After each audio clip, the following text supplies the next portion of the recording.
Good evening, everybody.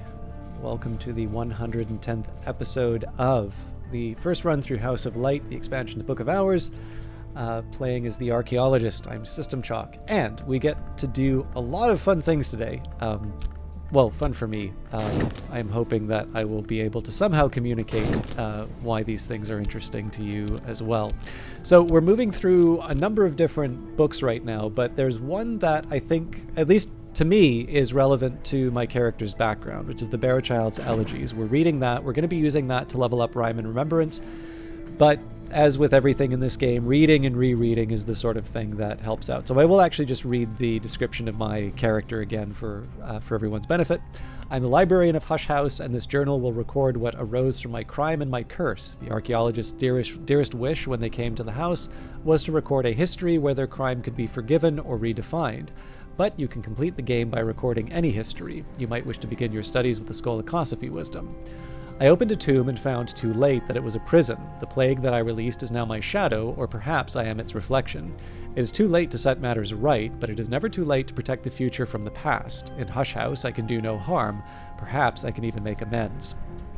Now we have a number of things that are sort of already running in the background here, but I'm just going to let the timer do its thing, because some of these will sort of resolve themselves as time goes by. So I'm going to put the tea on the shelf here. We might as well pour this out again because there's only 2 cups. And in fact, I'm going to take... It's a little reluctant to do this, but I think I'm going to take the Arab and I'm going to make more honey-scarred tea right now. A hot drink with forge, nectar, and rose. And in fact, we're going to take my health.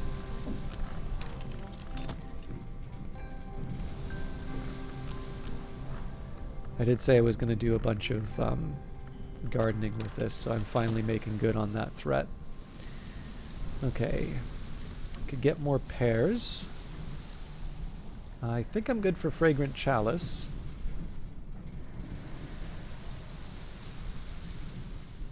I'll settle on this for now. I may get some more vegetables, but I don't want to give up too much in the day as well. The problem with the direct approach to theoplasmic attenuation is that if we call on any of the hours, we may end up theoplasmed worse than when we started, so we need to go carefully. The chorionic theoplasma contamination has been removed. Alright, so experiment beyond sight, Ilse Bischoff's bewildering, widely derided final film. Safely set aside here, although I think I've read the open head. That's interesting that I didn't put any markers here, though.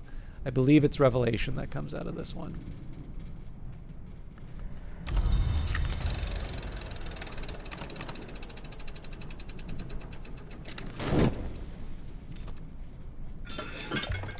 Okay, poured out.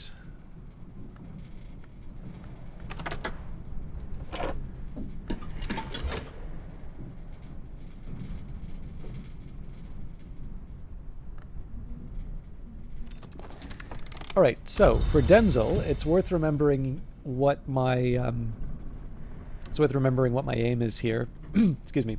So we need to give him a tool, metal, memory, honey-scar jasmine tea, metal, and almonds. So, and what we've given him so far is collaboration and a tool. So we can give him the honey-scar jasmine tea right away. The memory is probably going to be the last part, but I want to give him everything that I can first, and then we can sort of move on to the next step. Okay, sights and sensations. The skill is now level 5. Its power aspects have also increased. So I should move this. I'd like to try and start keeping these things where they belong as I level them up. Easier said than done in some of these cases, but... And we're just going to sit on... Oh, actually, there is one thing I can do. I can open up these packages.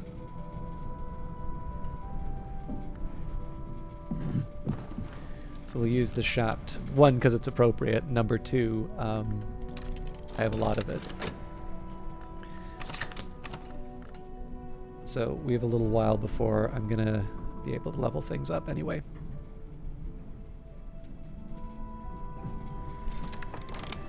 Down to the Grussians, this has boosted their aspects appropriately. Now, Denzel is unique in the fact that he can actually take metal.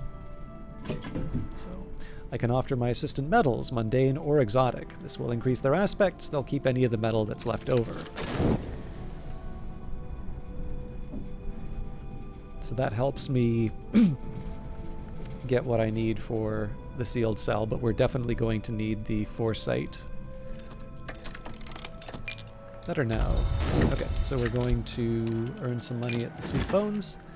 The Instruments of the Heart, Sister Isabel, then precentress of the Abbey Church of St. Brendan's, engages in dialogues with a heart-long of a kind called Dwendrazon that has taken partial possession of her body. The Dwendrazon, like all of its kind, usually dwells in the Mansis, but can enter the physical world by manifesting as music and take possession of a willing or semi-willing mortal who hears and loves that music, like Isabella. Isabella records her dreams of the High Mansis, where she is accorded the Dwendrazon's status and titles. In return, the Dwendrazon enjoys what it calls Sejura, a welcome oblivion. Our mostly blessing is that we may never cease, except in Sejure. There is something more that Isabella refers to as the Sejura Magna, but she laments that her Dwendrazon will not tell her exactly what that might be. It is written, Musgrave, fourth of the dwarf line, writes tentatively about the Covenant of Brankrug and the legacy of the sacred inks he calls Incasta Potentialia. As the light passeth through a prism into many colors, so the great ink separateth into lesser inks, and the lesser inks into inks minor. Musgrave coyly refuses to talk of the great inks, or else refuses to admit he doesn't know much about them. He insists that Ugol and Stargol, which can be mixed with sufficient nectar or sky aspect, are sufficient for most befitting purposes. Pale Lady and a Prince of Wines, an anonymous biography of Ava de Wolf, last of the de Wolfs, focused rather salaciously on her personal troubles and intrigues. Ava de Wolf, engaged to one Abraham Wheellock, is engaged to one Abraham Wheellock, but he leaves her at the altar. Furious and humiliated, she returns to Brankrug and is not seen in London again. 3 days after her departure, Abraham Wheellock's body is washed up near Gravesend. His face is so badly pecked by birds that he is only identified by his belongings. These include a wax pouch containing a letter addressed to Wheellock, whose contents seem to show he is a spy in the pay of the Austrians. Subsequent investigation suggests that the letter is a forgery, but the matter remains obscure. Lord Franklin Bancroft, sometimes called the Prince of Wines, begins a series of visits to Brankrug House. His relationship with Ava becomes a source of scandal. Ava is by now 49, but rumors persist for years of a de Wolf Bancroft heir. Ava's biographer claims that before her drowning death, her child by Bancroft was adopted by her friends the Southies, that the child became the sister of the late poet laureate Robert Southey. No real evidence is provided in support of this claim. And De Motu Corporum Veditorum. The author rejoices in the name of Abelard Hubris, and the title might be translated as On the Forbidden Motions of Bodies, evidently a reference to Newton's De Motu Corporum, published in some 20 years previously. Hubris's thesis, that stars, planets, and other bodies are the proxies or even essences of the hours, and that conjunctions and occlusions reveal the outcome of our intrigues in the Mansis. Sorry, I'm going to try reading that again. Hubris's thesis, that stars, planets, and other bodies are the proxies or even essences of the hours, and that conjunctions and occlusions reveal the outcome of our intrigues in the Mansis. Hubris declares that the Great Comet of 1577 was the physical embodiment of the hour named Madrigad, that it disintegrated, but its fat fragments gravitate to bone marrow, where they can be located even now. He insists that oronoscopic techniques can be used with essential periost and sufficient sky to create a talisman gentrifugic. So that gives us a storm to oronoscopy.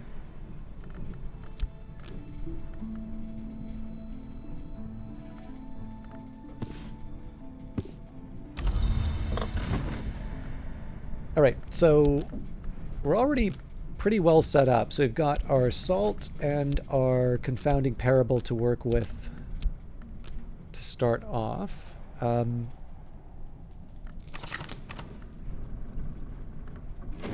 think what I'll do here, I'm kind of going to get the usual suspects, so we'll get another confounding parable.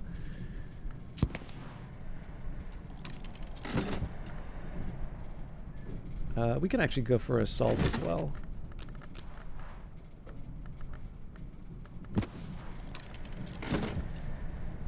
And the storm may be sufficient, but because it's equal to a cheerful ditty, I'm gonna get another one that's doesn't have the same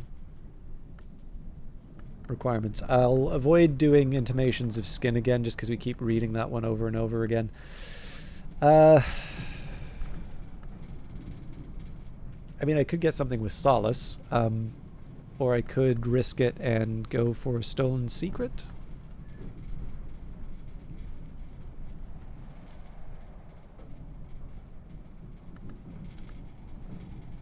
I'm trying to remember where I put the stolen secrets. So first of all, these are the storms. Actually, contradiction would work as well.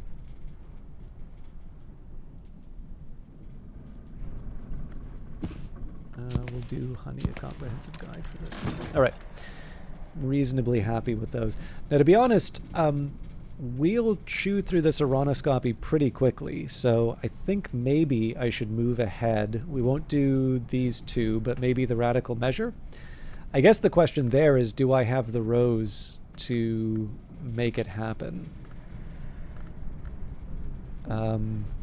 Probably not, if I'm completely honest. First of all, I don't think any of these desks will take rows, so poor planning on my part. But let's think this through. So if I've got Preliminal Meter, it's that or Path and... Okay, actually, Path and Pilgrim gives me a little more. So Path and Pilgrim, add Fet to that, that gives us 7. And then we can add... Well, no, okay. We have just enough. So 7 with the Fet, 8 with the Lunar Globe, and then if we add the Confounding Parable, we've got the 10.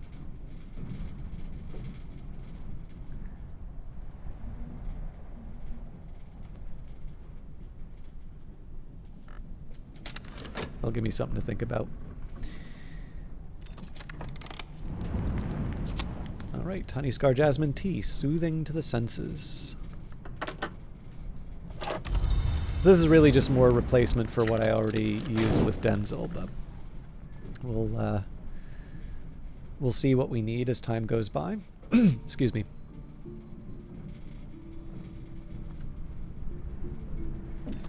Actually, I guess we're already reading Barrowchild's Elegies, so... Okay, so we're almost at the point where I'm going to want to try and generate the memory, but for now I will give him the last step, which is the almonds. Suppose I could also... No, sorry, I keep forgetting that the canned ham does not give forage. Alright, I can offer my assistants something to eat. This will increase their aspect. It's also just friendly. Now we can sort of run this out to the very end of the day, so I don't need to worry too much about the... I don't need to worry too much about opening up that room. Like I said, it's not a major priority when I have so many books that I haven't read already. Although, you know, we are starting to get quite a bit of shelf space back. All right, there's the Thunderskin's Paean, a song of joyous sacrifice. So the question here is this going to be enough to, first of all, do I have a desk with heart available? I do. So the first question is this going to be enough for me to remove the curse? Deep Mandiac is not relevant to the problem here. Now again, this is removing curses, and as far as I know, we do not have something that removes curses that is a... that has heart. As always, it doesn't hurt to check, so we've got Tradis Mahaira and we've got Sacralamea. I think Sacralamea, or well, actually both of them work, but... so does Sacrosolus and Victi. But yeah, none of these have heart, so if we add this here, so we are at, yeah, 6 of 7 required. Okay, so this is good to know, because as long as I make another Thunderskin's Paean, we should be able to clear out the last of the curses, which I wasn't actually expecting to be able to do. So we'll add the Mop and Bucket, which has a heart aspect. Sorry, we should describe the fifth eye curse. Someone has unhelpfully placed a curse which may tear open the unwilling eye of the soul. This contamination can affect your Fet and Faust. You can remove it with a skill that's effective against curses and at least 7 heart. The principle of heart can abate the curse's malice. There's a cruder technique that relies on winter, but that's how you end up with a Chionic Theoplasma problem. I say Chionic, but I suspect it's Chionic, just because of Chion at Abydos, or maybe it's Chion. Anyways, I think that's a reference to Chion of Abydos. Or, not of Abydos, but Chion, who shows up at Abydos. I'm going to shut up now.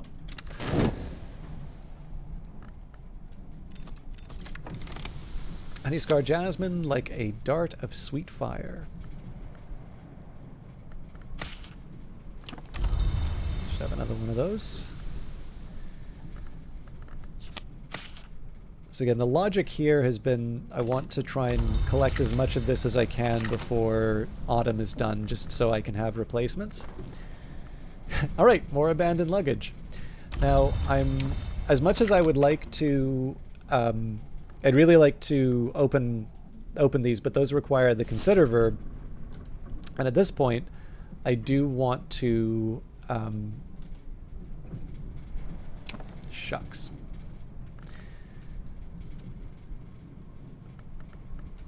I do want to level up Iranoscopy, otherwise I'm going to lose the relevant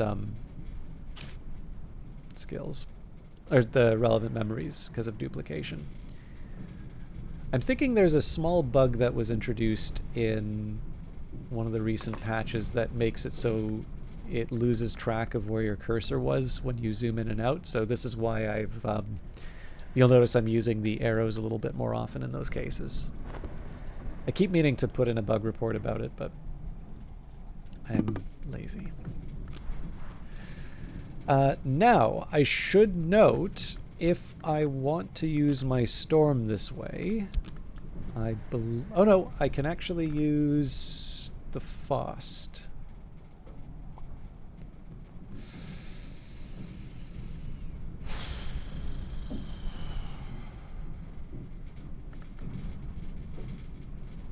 I'm going to use my health instead. Unless... So if I go to Nona's desk, I can do the same thing. I can use the storm and I can use drums and dances. And now I can use the exact same memory. Well, I guess I could use whist too. But no, we'll use health, and I am going to use the instrument just in case I wind up giving up something important. Okay, where were we?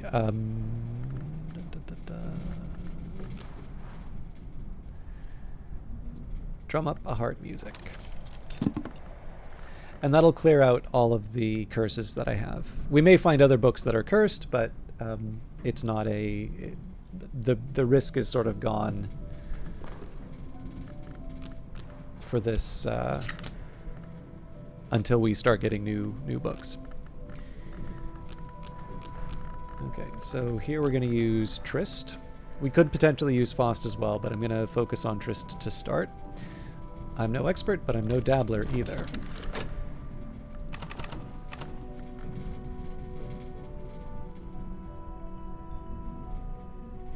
And I can't remember, did I... So I lost my nerve. I didn't go for the radical measure. Right, because I didn't have the desk space for it. I think I'm going to go for it today, though. Alright, the sustenance has boosted their aspects appropriately, so I want to be a little careful. I'll talk to Denzel maybe once before we read a book with Forge, but I want to make sure that I can talk with him about the memory before the sun goes down, otherwise all of those materials get wasted. Okay, the Barrowchild's Elegies. The Barrowchild, a Gaulish adept who won a place in the ranks of the Ordo Lamea, enumerates the great shadows laid to rest in tombs of power and discusses their various conditions. The Barrowchild identifies numerous modes that are neither true death nor true life: the vitrification of the heart, the corrupt light of the wood, core stasis, the wandering of the Fet. The Barrowchild warns particularly of the avidity of tryst, where a remnant shadow's longing for change survives its sense of self and even devours its wist. That longing may draw the curious into the tomb, where the remnant shadow changes so that it cannot be distinguished from its visitor, or that the reverse becomes true, and that it is never again possible to say whether it is the shadow or the visitor that exits the tomb. So whether I suspect it's hard to imagine that the similarity between the description of the archaeologist and this book is coincidental. And whether this is the specific malady that I'm affected by, or at least something related to it, I definitely think the Barrowchild's Elegies is relevant to the archaeologist legacy, or the archaeologist journal. And we get regret for that.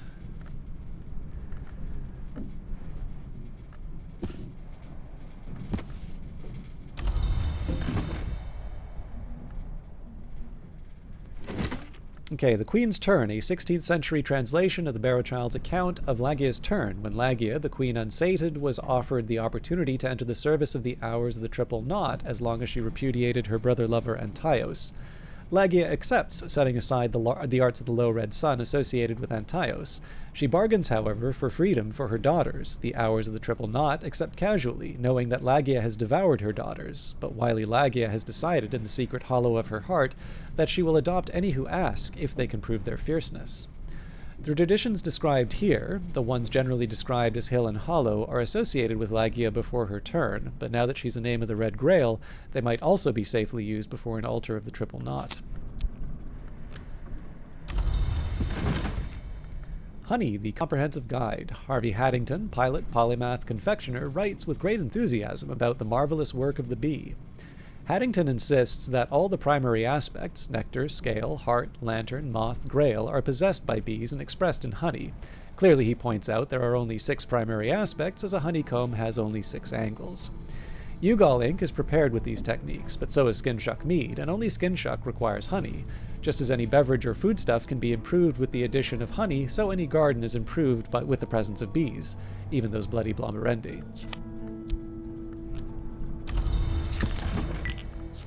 As I used to say in my youth, the day is done and so am I, but I've earned my pay. I think we can afford to restore the shaft one more time.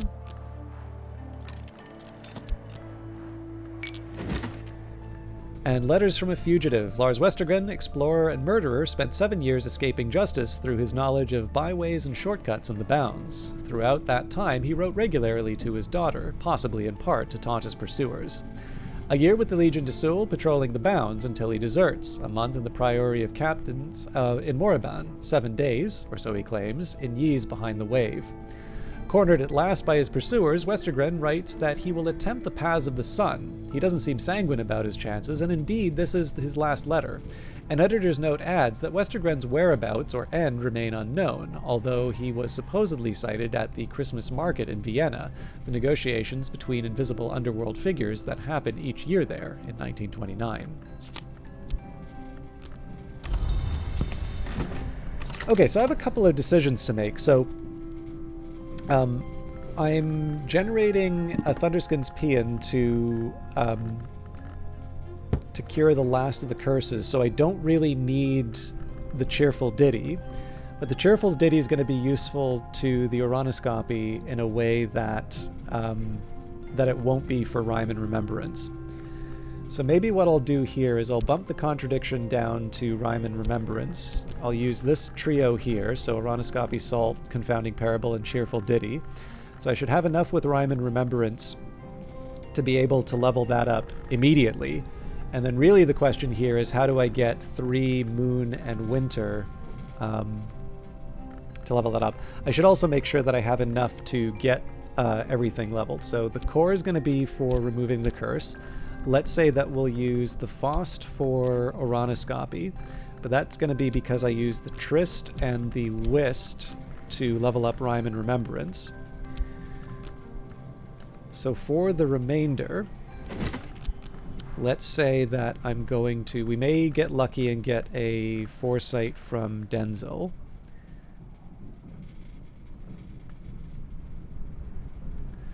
I think I will start with we'll get Musgrave's sketches. So that's a bittersweet certainty for rhyme and remembrance.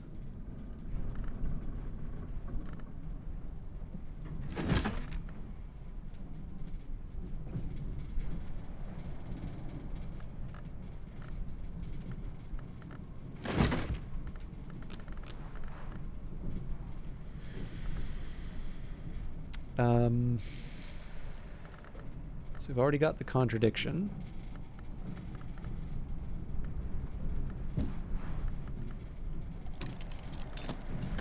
Two. I guess we can do salt as well.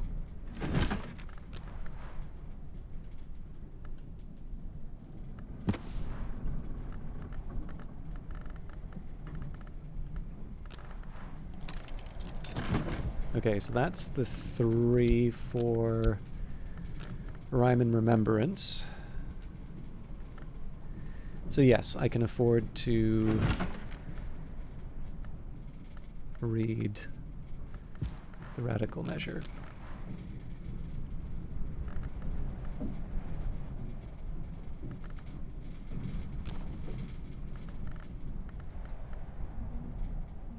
Oh. Drat. I need the memory.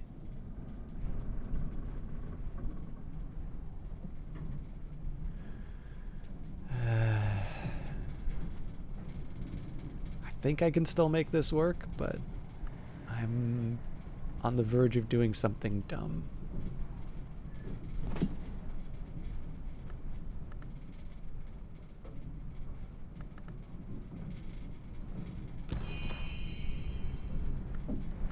Okay, Rose, Journey's End. I can master this mystery. Enough rows to match mystery rows. Now.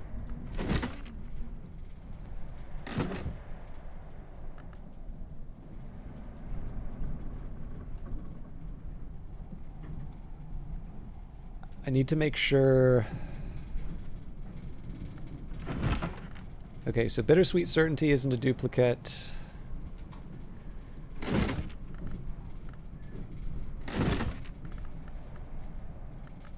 So confounding parable, which is already used up. I need to use the salt. Is that it?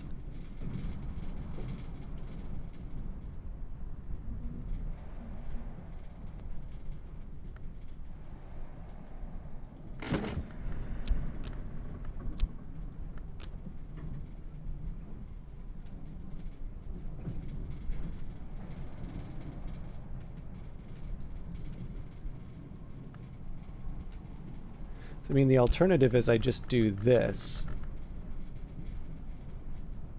This is probably the safer bet, actually.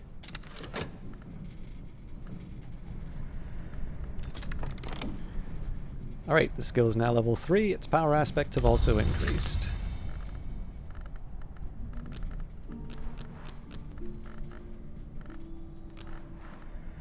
What am I doing?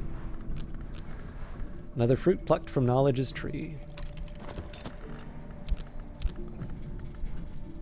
I should also probably work out, so if I'm trying to level up preliminal meter, which is a bit of a heroic assumption if I'm going to be honest here, right? I need 4 memories for that, and it's not like I have a ton of space open, but I'm still going to try for it. I do want to see what Denzel gives me, though.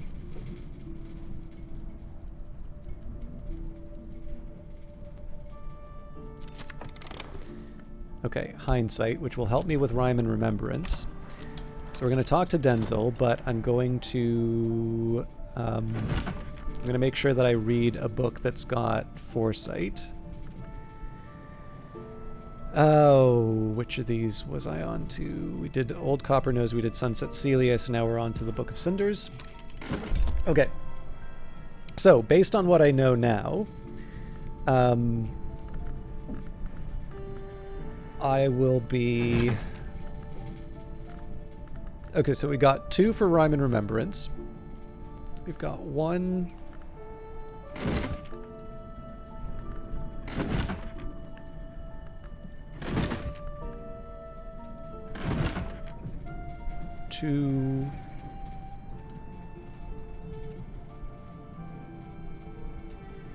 I feel like I'm too short on things. I think I'm actually one memory short for Rhyme and Remembrance here.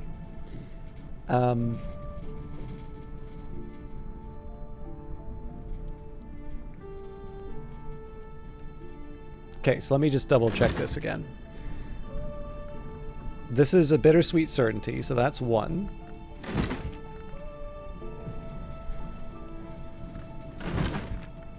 Confounding parable is 2. Salt is 3. Foresight is extra. Okay, fair enough.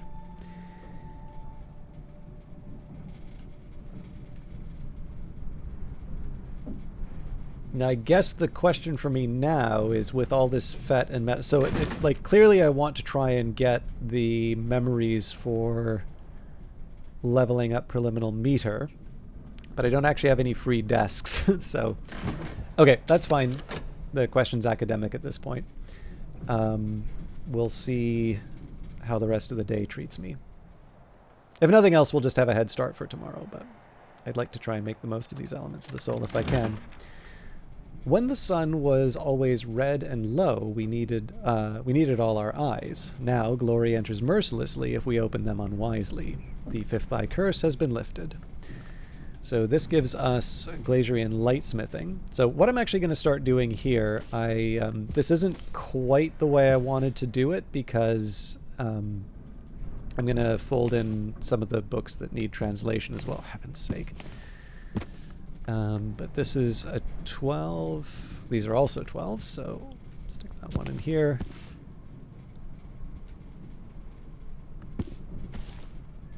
All right, fine.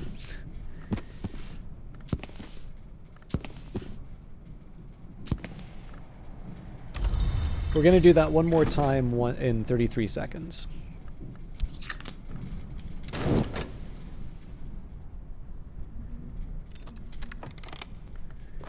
Alright, the skill is now level 4. Its power aspects have also increased. So, Rhyme and Remember. Oh, first of all, well, no, okay. Rhyme and Remembrance.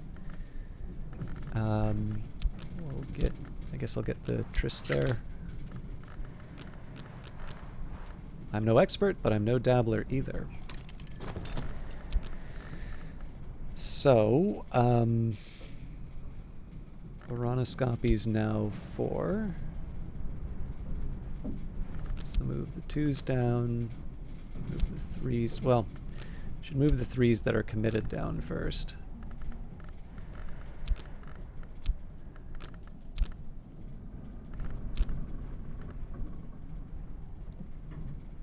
Yeah.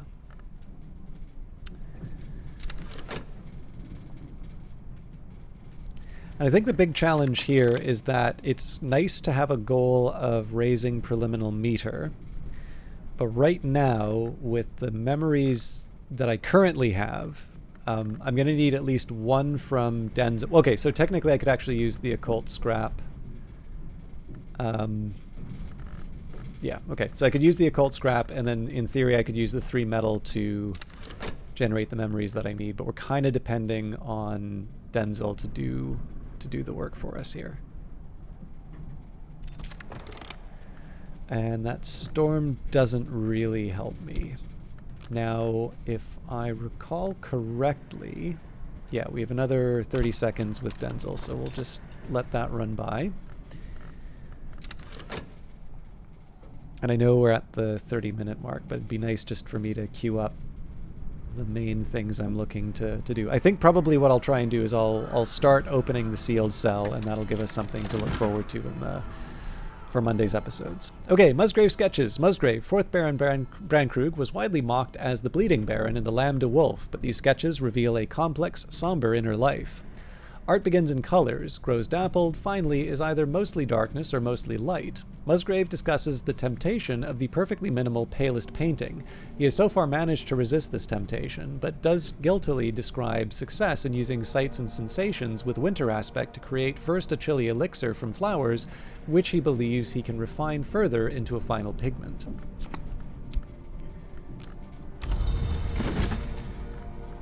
A Seventh Voice, Samuel Savage's cycle of comic poems about a band of players who double as footpads seeking a seventh member. Sir Snatchsea is distracted by Mistress Twitchshell kissing Mistress Netherpearls and fails to see Master Magglepie making off with the players' funds. The whole enterprise almost ends in disaster when Mistress Wandereye's family insults her costume and she burns down their house in a fit of pique, but the day is finally saved by the Seventh Voice, a wandering bookmonger who returns the band's lost music. So I might change the confounding parable here, we'll see. Deaths of the Moon, a historical tract on various forms of survival after death. When the heart no longer beats, the grail may keep the spirit in the body, and an appetite is indicated to sustain. Alukites are the best known, but not the only of this nature. This is the waning moon mode. The full moon mode is the intensification of one element of the soul to the point where ordinary sustention is unstable. Our protector, the generous of hosts, began of this nature, and its generosity remains ungentle. It is possible for the body's health or the heart's core to outpace the other elements, so that a static mode becomes impossible and growth proceeds in dramatic stages until balance remanifests. Okay, and finally, Better Now. Now this might actually be something I don't want to give up quite yet. Sorry, I should have set these aside. Okay, so we'll say Core for the Curse, Whist for Rhyme and Remembrance. So in theory, if I'm leveling up Preliminal Meter, I'm going to want to use...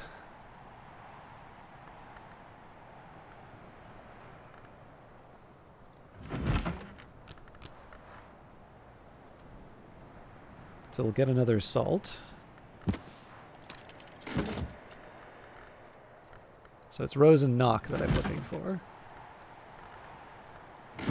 That's not going to work. This we're going to use for removing the curse.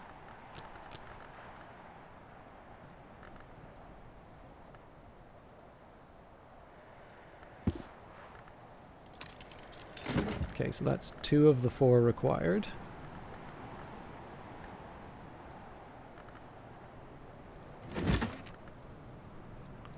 Close, but not quite there.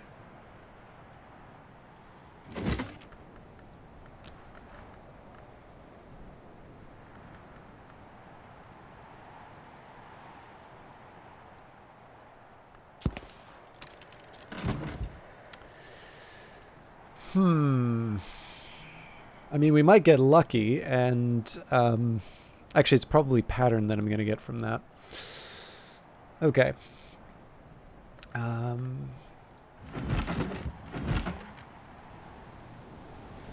Honestly, Caller's Desk is probably my best bet for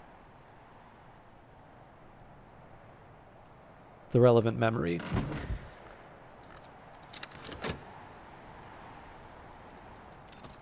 Okay. So we've got another Thunderskin's Paean. That we will apply to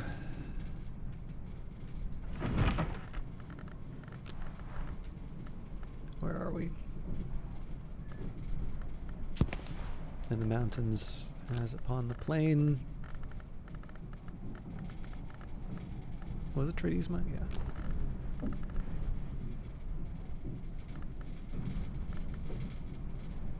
And our trusty old mop and bucket to get rid of the 5th eye curse. Okay. So at 0.4 seconds, there we go.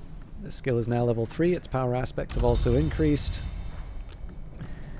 This will just immediately throw these into the relevant... Another fruit plucked from Knowledge's tree.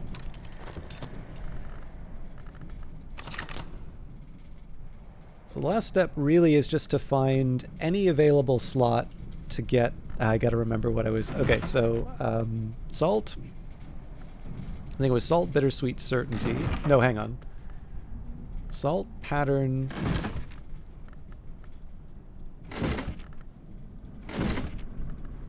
Salt, Pattern, Confounding Parable. Okay.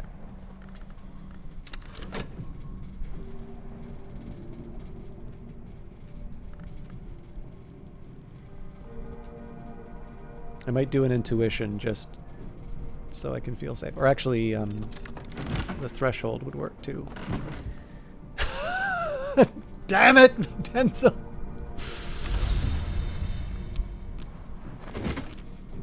The Book of Cinders, ostensibly an 18th century fireworks manual, but with some exotic ingredient choices and a substantial section on tephromancy, divination from ashes.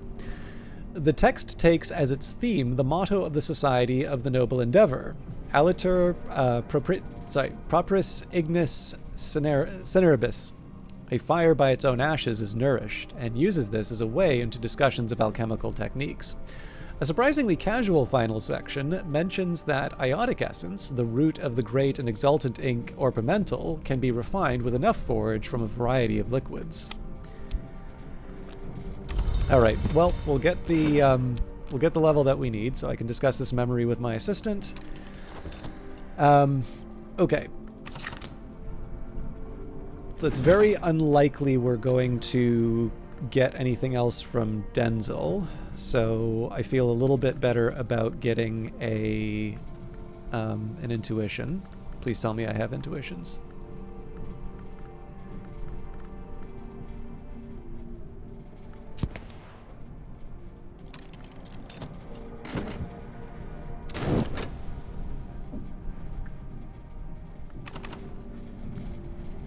And yeah, in this case, it didn't make any sense to use the Shapt with the Sweet Bones. I could have used the Occult Scrap, but it seems to me like we have an opportunity to level something up, so we might as well take it. Okay, skill is level 4. So need to do a little bit of rearranging again.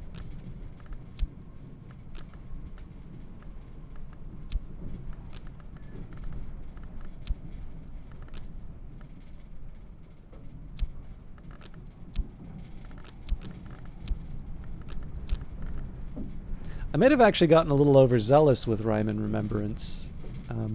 I'll have a think about that, but for now, we'll see how the rest of the day goes. Again, I apologize for the extra length on this one, but I really did want to make sure that I had Denzel in the sealed cell before I finished for tonight. Memories don't last long outside books, but it's made the difference for the day. Now, I am going to talk with Denzel just because it doesn't hurt to have the spare memories, and we know that we're going to be able to get the sealed cell. We only get to keep one, but right now my options are the Storm and the Foresight. Night has fallen, dawn will come soon. Okay. The Radical Measure, Manifesto for Experimental and Dangerous-Sounding Invocatory Poetry, written sometime in the 19th century by Dr. Aaron Peel, a notoriously inconsistent and incoherent text apparently produced in a tearing hurry. The hours have little time for poetry, Dr. Peel avers, but they have a tremendous amount of time for poets. As the rose opens, Dr. Peel explains, an enduring memory opens to the horizon. This is a way of saying something that cannot otherwise be said and is best only written with one's eyes firmly closed. So there's the pattern. 2 per liminal meter to work with. Now this is a little awkward because I don't think we're going to have enough space for the remaining pattern, so I'm actually going to just put this on this shelf here for now. All right. To a Pale Lady, a collection of Franklin Bancroft's letters to Ava de Wolf. There is a substantial body of erotic pleading and half-finished poetry, but also learned discursions on matters mythical and marine, as well as notes towards a comic opera on which Franklin and Ava were apparently collaborating. Do not return, O my light, to the sea. None of us can be what we were, that is history's curse. None of us know what we may be, that is history's gift. Your mothers, and the mothers of your mothers, are caught in eternity's jaws like a robe hem in a trap. It is the pearl that shines, but the tide that returns. The Other Eye of the Serpent, in which the Hesiarch Signifer attempts to resolve certain mysteries of lightning. Signifer considers lightning to be the division, the connection, the joined serpent. The serpent's eye is said to be the sun, but as the division and connection, it must have a second eye. Signifer considers and rejects 3 times the hypothesis that the moon is the serpent's other eye, insisting that it and the sun do not share a nature. This, as much as the serpent business, is what got him burnt by the church. He proposes that the serpent's teeth are towers, that the serpent's mouth is a gate, that the serpent is the devourer of yeas, and therefore that the serpent's other eye is amber.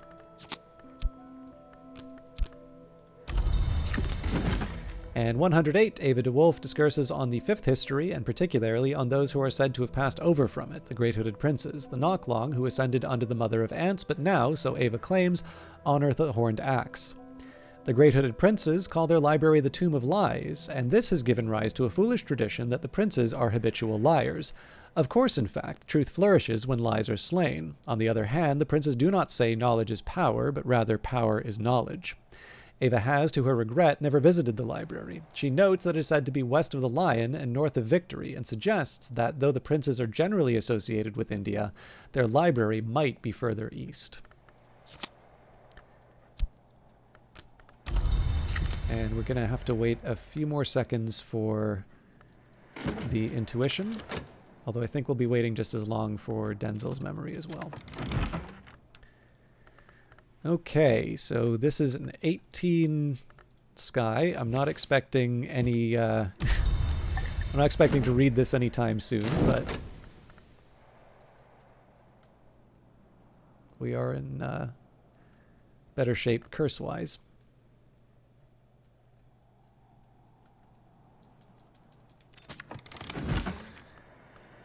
Against the sisterhood of the Knot and the foulness of their depraved customs, Hieronymus Pseudo-Hypnotomachus wrote this furious screed about the sinister influence of the sisterhood of the Knot on his own Church of the Unconquered Sun. Hieronymus claims that the powers served by the sisterhood of the Knot made an arrangement.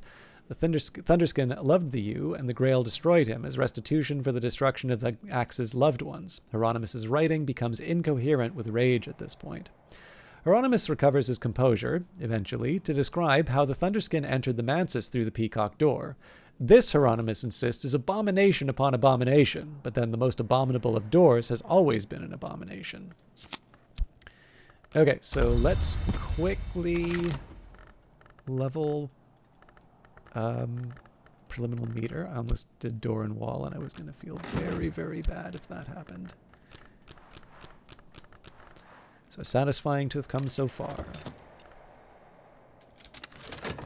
And there we go. He does a lot with silence, this man. Gives us an intuition, because of course he does. The sealed cell. A sign outside the cell reads, "Warning, do not insert keys without first invoking adequate authorization. The key is in the staff room, but I shouldn't turn it without invoking powers to provide a reasonable facsimile of authorization." All right, Denzel's good to go there. Now, because we'll be leveling up preliminal meter, we might as well hang on to the intuition. And I'd say that is a good day's work. So overall, we've got one more day to go in terms of autumn. So we've got our preliminal meter. I guess logically the next one might be to do insects and nectars. This might be a little tricky because it is a 12 nectar mystery and I only have 7. 8 when I have the health, and 10. Actually, if it's 12... Aha! Yes, this is a challenge actually. So if it's rain, I can do it, but I do not yet have a book that gives me an earth sign. So this we might skip, and I may just move over to the Cucurbit Prisoner records. But if I can, I'd like to read at least one more of these books. And then I also have the option of sort of working on a few of these, but maybe I'll think about those later. But yeah, so once I finish off Autumn's work, we might take some thought into how I might work out the salon or something like that. But I don't know. We've been able to play it by ear the last couple of times, and we don't need to put as much effort into making the various inks for it as well. So my aim right now is to just try and get through the low-hanging fruit as far as the books are concerned. So Cucurbit Prisoner records may be a little bit of a question.